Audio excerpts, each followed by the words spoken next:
çağırsanız gelsin, kişiler gelecek. Yarısı şey yaparız.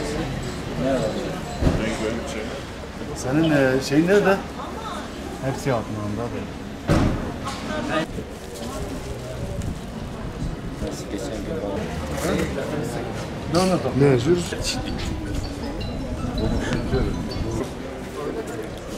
Ankara da yapmayacak, sadece Diyarbakır. bize anlatmayacak. Özel icap olarak ben de şöyle memnun maaşına endeks. Bir de ek şey var. Ek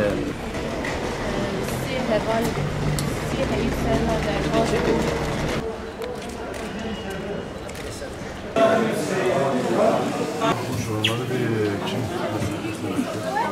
biraz geri çık. Bir iki pot.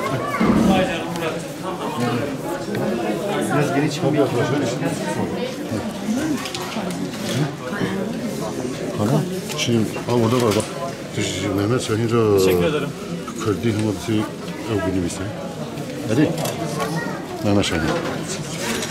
Tamam mı? Tamam. Yeter görüntü aldınız. Oktay. Burada yol yok oradan. Tamam.